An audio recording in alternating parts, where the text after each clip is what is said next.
Right principles. It is wise to know what comes first and what to do first. To begin anything in the middle or at the end is to make a muddle of it. The athlete who began by breaking the tape would not receive the prize. He must begin by facing the starter and toeing the mark, and even then a good start is important if he is to win. The pupil does not begin with algebra and literature, but with counting and ABC. So in life, the businessmen who begin at the bottom achieve the more enduring success, and the religious men who reach the highest heights of spiritual knowledge and wisdom are they who have stooped to serve a patient apprenticeship to the humbler tasks, and have not scorned the common experiences of humanity or overlooked the lessons to be learned from them. The first things in a sound life, and therefore in a truly happy and successful life, are right principles.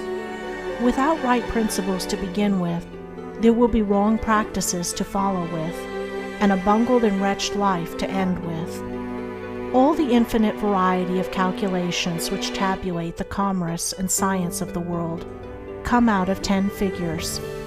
All the hundreds of thousands of books which constitute the literature of the world and perpetuate its thought and genius are built up from the 26 letters. The greatest astronomer cannot ignore the 10 simple figures. The profoundest man of genius cannot dispense with the 26 simple characters. The fundamentals of all things are few and simple, yet without them there is no knowledge and no achievement. The fundamentals, the basic principles in life or true living, are also few and simple, and to learn them thoroughly and study how to apply them to all the details of life is to avoid confusion and to secure a substantial foundation for the orderly building up of an invincible character and a permanent success, and to succeed in comprehending those principles in their innumerable ramifications in the labyrinth of conduct is to become a master of life. The first principles in life are principles of conduct. To name them is easy.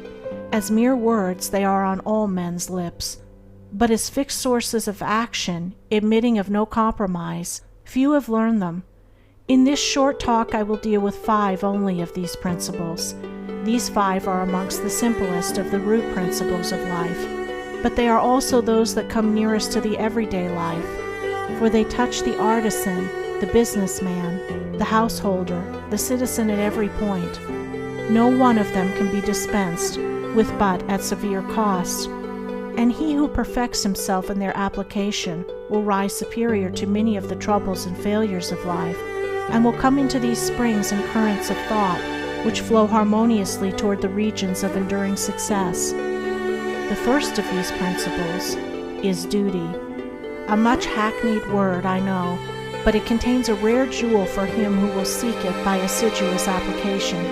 The principle of duty means strict adherence to one's own business, and just as strict non-interference in the business of others.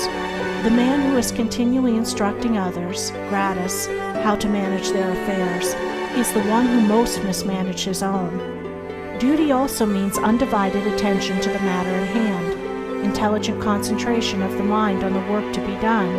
It includes all that is meant by thoroughness, exactness, and efficiency. The details of duties differ with individuals, and each man should know his own duty better than he knows his neighbor's, and better than his neighbor knows his. But although the working details differ, the principle is always the same.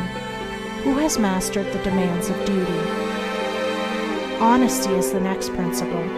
It means not cheating or overcharging another. It involves the absence of all trickery, lying, and deception by word, look, or gesture. It includes sincerity, the saying what you mean, and the meaning what you say. It scorns cringing policy and shining compliment. It builds up good reputations, and good reputations build up good businesses, and bright joy accompanies well-earned success. Who has scaled the heights of honesty? Economy is the third principle. The conservation of one's financial resources is merely the vestibule leading towards the more spacious chambers of true economy. It means, as well, the husbanding of one's physical vitality and mental resources. It demands the conservation of energy by the avoidance of enervating self-indulgences and sensual habits. It holds for its followers strength, endurance, vigilance, and the capacity to achieve. It bestows great power on him who learns it well, who has realized the supreme strength of economy. Liberality follows economy. It is not opposed to it. Only the man of economy can afford to be generous. The spendthrift, whether in money, vitality, or mental energy, wasted so much on his own miserable pleasures as to have none left to bestow upon others. The giving of money is the smallest part of liberality. There is the giving of thoughts and deeds and sympathy, the bestowing of goodwill, the being generous towards calumniators and opponents. It is a principle that begets a noble, far-reaching influence. It brings loving friends and staunch comrades, and is the foe of loneliness and despair. Who has measured the breadth of liberality? Self-control is the last of these 5 principles, yet the most important. Its neglect is the cause of vast misery, innumerable failures, and tens of thousands of financial, physical, and mental wrecks. Show me the businessman who loses his temper with a customer over some trivial matter, and I will show you a man who, by that condition of mind, is doomed to failure. If all men practiced even the initial stages of self-control, anger, with its consuming and destroying fire, would be unknown. The lessons of patience, purity, gentleness, kindness, and steadfastness, which are contained in the principle of self-control, are slowly learned by men, yet until they are truly learned, a man's character and success are uncertain and insecure. Where is the man who has perfected himself in self-control? Where he may be, he is a master indeed. The 5 principles are 5 practices, 5 avenues to achievement, and 5 sources of knowledge.